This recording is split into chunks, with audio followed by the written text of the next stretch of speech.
What's it like for your British parents to be locked up inside an Iranian prison on suspicion of spying? That's what's happened to Joe Bennett, who joins us for this special Daily Tea when he speaks about his campaign to get his mum and stepdad freed from a living hell. My mum's struggling to walk.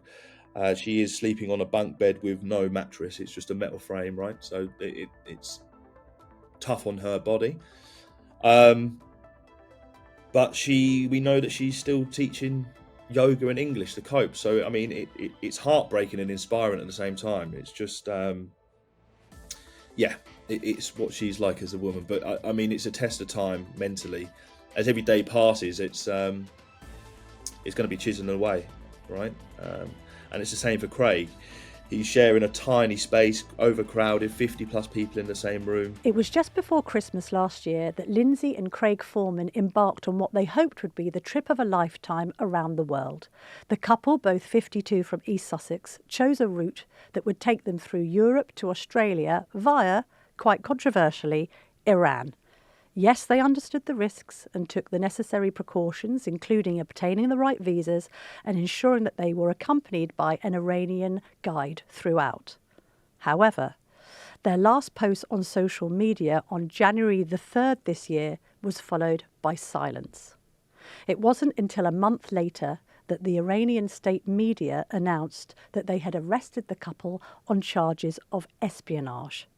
They remain in separate prisons inside Iran, awaiting trial, while their family and campaigners lobby Keir Starmer to try and negotiate their release. Joining me now is Lindsay's son and Craig's stepson, Joe Bennett. Now, I cannot even begin to imagine what these past months have been like for you, Joe. When's the last time you spoke to your mum and your stepdad?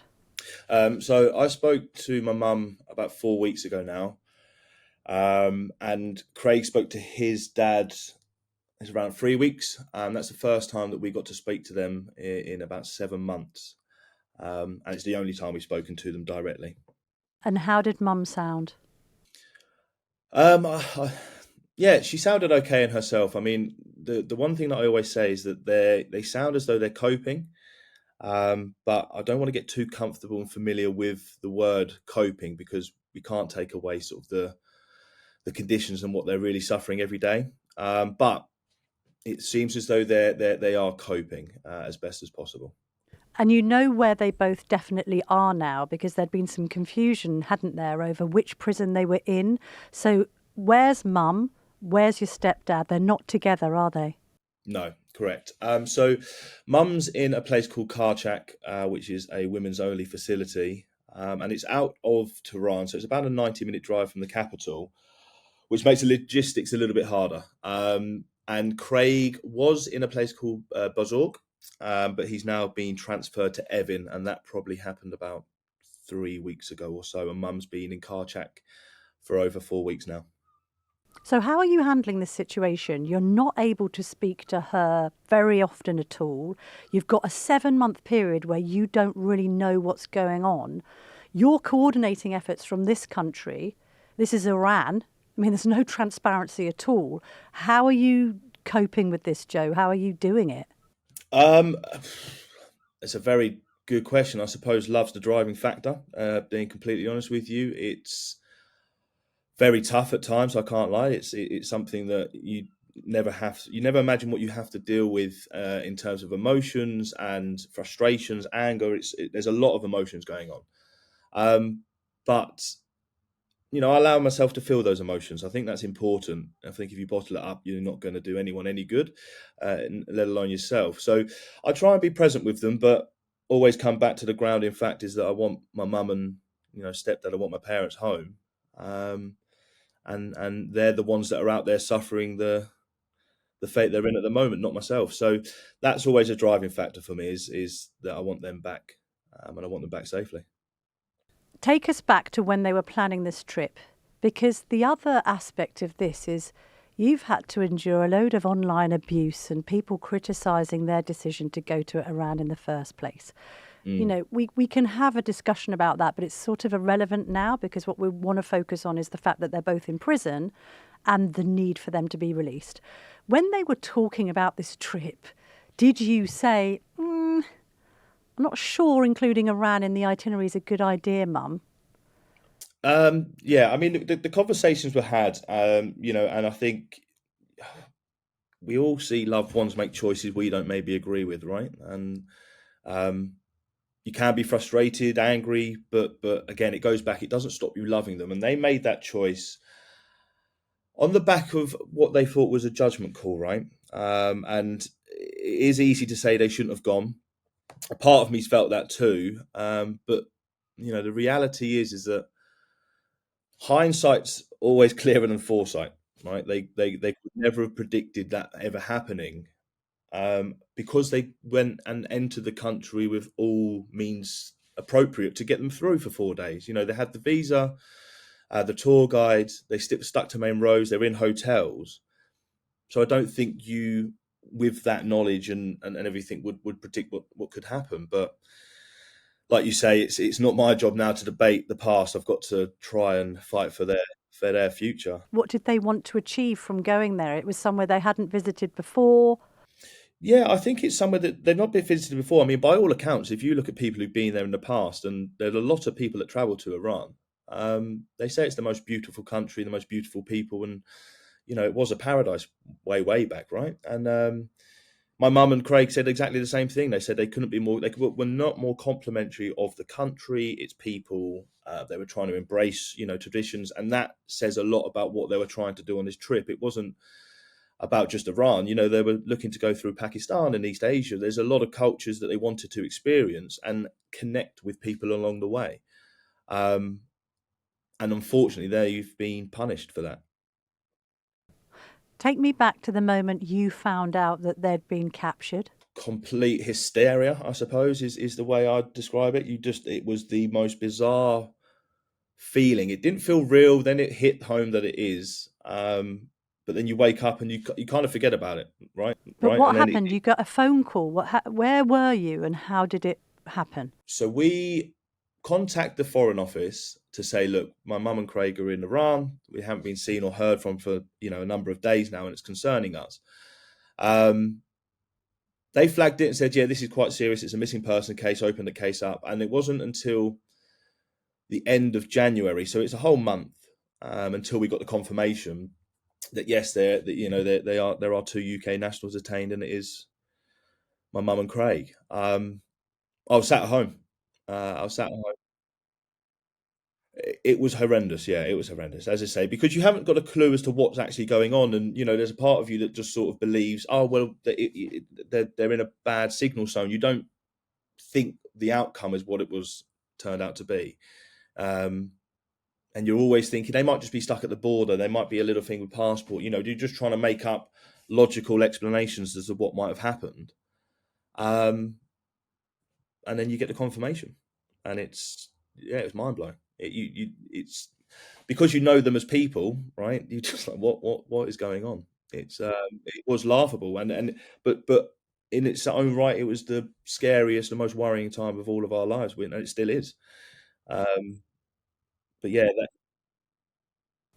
Tell me but yeah, about them as people. What's Mum like? What's Craig like? I mean, they're as people, they are adventurous, right? They enjoy traveling. They're experienced travelers. They, as human beings, are kind, affectionate, giving, and they're the life and soul and the glue to our family as well. Mum's probably the visionary in the relationship. Whenever they were sort of looking to renovate houses, she'd come up with the ideas, and Craig's the practical man, and he's very good at what he does. And they complement each other beautifully well. They've been, they're almost happily married now for 10 years, but they touch people that they meet. There's people that they met along their travels that they only spent a night with that are now, they feel emotionally invested, and they were there for one night. So it just says a lot about them as people. And as I say, my mum often gets caught having deep and meaningful conversations, no matter where she goes, and Craig too. And that's why there is always this connection, and that's what they yearn for. That's what they think will change the world, I suppose. How worried are you that Mum's by herself, Craig's by himself? They don't have each other to be able to rely on in this very difficult situation, Joe. Extremely worried. We know from the most recent ambassador visit that my mum's struggling to walk. She is sleeping on a bunk bed with no mattress. It's just a metal frame, right? So it's tough on her body. But we know that she's still teaching yoga and English to cope. So I mean, it's heartbreaking and inspiring at the same time. It's just, yeah, it's what she's like as a woman. But I mean, it's a test of time mentally. As every day passes, it's going to be chiseling away, right? And it's the same for Craig. He's sharing a tiny space, overcrowded, 50 plus people in the same room. And again, he's just saying, look, we're keeping positive, exercising, trying to do what he can to keep his mental fortitude. But it shows their strength, but also like the brutality of what they are having to endure.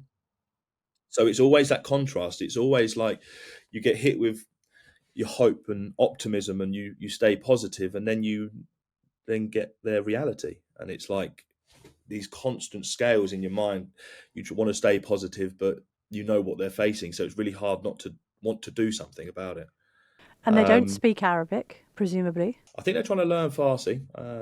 So, I mean, how easy that's going to be, I don't know. But I think they'll probably come out with a couple of sentences at the end of this potentially. But yeah, they don't speak the language. I think Craig has met someone English speaking called what he said to the ambassador, which will give him a bit of a, something to help him get through. But Mum is in a place where there is not a lot of English speaking people, or it's very broken. So communication isn't going to be the best, but she gets by. They both get by reading books. But again, it's this day by day chiseling away. It's how long can they stay mentally strong for? I think that's why it's paramount. So they've got some accessibility to books. You obviously found out about the yoga and English teaching. Have you found that out by speaking to Mum, or have you got kind of like a middle person who's going into prison, reporting back to you? How are you trying to kind of keep up with what they're doing in the absence of directly being able to speak to Mum for weeks on end?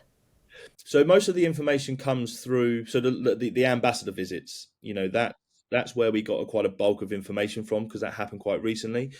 I mean, that was the first time they were seen in 3.5 months. So prior to that, it's kind of calls to the embassy and calls to us, which there aren't many of. But we have just had an update recently, which is why we know all of this, right? They were appointed. There was appointed a lawyer last week who speaks okay English, and we do get information through him as well, because he sees Craig and my mum and speaks to them. So we do get sort of filtered information. Again, we have to take everything with a pinch of salt, but it's information nonetheless. So yeah, through various channels. It's incredibly tough to keep a hold on it, but as I say, there's a lawyer involved that feeds into the Foreign Office and the ambassador. You've been dealing with David Lammy in his office, presumably. Now the new Foreign Secretary is Yvette Cooper. I mean, what's your best hope here? What channels can lead to Mum and your stepdad being released? I mean, it would be nice to have a sit down with the new Foreign Secretary, not just to meet and discuss what we're going through and what does happen in these situations, because everything that leads me, there's things that have happened, i.e., they've both been whisked away to court. There's a lawyer. We know who the judge is, and it all points to a potential sentencing. Now, can't go into that because I don't know any more information, but that's just what I believe is happening. And I just want to know what the plan is to get them home. If we can't act at the moment because they haven't been sentenced to anything and we don't know the outcome of it, then let's at least get a contingency plan in place for if they are, so that we can act quickly when it's done. I mean, it sounds like a stupid question, but you obviously want to state unequivocally here, they aren't spies. Yeah. I mean, as you say, they're not spies. They're not political players. They have no ties to any political party. They're definitely not criminals. They are two innocent people who, as I say, are having to endure things that we really can't comprehend. And as I say, they are coping, but I don't want that to be normalised because they are in dire sort of conditions, and it is tough. I know it. The closest comparison we can make here is Nazanin Zaghari Radcliffe. Arguably, Joe, there was a hell of a lot more publicity around her case than your parents. Are you wanting to shine more of a spotlight on this? Have you been asking them for advice? Have you been in touch with the Zaghari Radcliffes at all?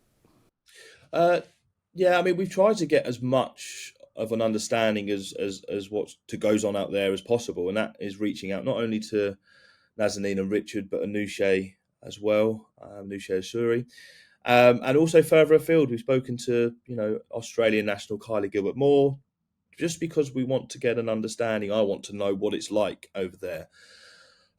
Every case is unique. That is evidently clear. And as I say, the treatment of Anousheh and Nazanin was documented as not very nice, right? They were struggling heavily, but they were also dual nationals. So these are, my mum and Craig are modern UK nationals. And I think that has had an effect on how they're treated, because by all accounts, there's no signs of foul play, which is a good thing, right? That is a positive, but again, they shouldn't be there. So, as much as that is a reassurance, that could all change at the flick of a switch. That could be a different story. But as of now, there isn't a feeling that anything like that's happened, which is a relief. So, it's a different case entirely. It's two UK nationals that are completely innocent of anything, that any wrongdoing that's being accused. Yeah, I mean, I need to understand from the experts in all of this, which is the UK government, the Foreign Secretary, the Foreign Office, as to what's the next step. And what are they saying? Because I appreciate there's sort of, trials going on that you can't get any access to or any information about. Not quite sure what they're being accused of, what they might be, in inverted commas, convicted of, and all the rest of it. What are the experts saying in regards to when mum and your stepdad might be able to come home? Nothing in terms of when they might be able to come home. There's the hope that quiet diplomacy or background work is still going on while this is all happening, but I understand that also means they can't explicitly tell us what they plan to do. So you've just got to hope that whatever needs to go on in the background is happening. But that's the reason that, firstly, I want to raise the profile of the case, because I don't think it's, as you say, at the level of what others have been. But secondly, it's more to hold the government accountable, because I'm not discrediting any work that they've done or are doing, but I just want to make sure they are doing the most that they can to get them both home. So that's my role. That's what I'm here to do, is to make sure that we are doing everything to get them both back. And Joe, finally, I mean, what toll has it taken on you personally? Presumably you're trying to hold down a job, a life, and yet have you had to put all that on hold to campaign? Yeah, life has been turned upside down for sure. I try and stay as normal as possible. As you're right, this is a pretty full-on role at the moment, so I've had to stop what I was doing previously, but I still try to keep as routine as possible with social activities like football, golf, and trying to live my life outside of the campaign, which is hard because it swallows you whole, and it is hard not to think about. But I also I understand. My mum wouldn't want us to do that. She wouldn't want us to give up our life entirely to and sacrifice it for them, because I will. I want them home. They shouldn't be there. But as I say, I'm trying to keep that normality outside of it as well. Well, Joe, wishing you all the best with the campaign. Glad to be able to highlight it on the Daily Tea. And I'm sure we'll revisit this as there are developments in their case. Thank you very much indeed for your time today. No problem. Thank you.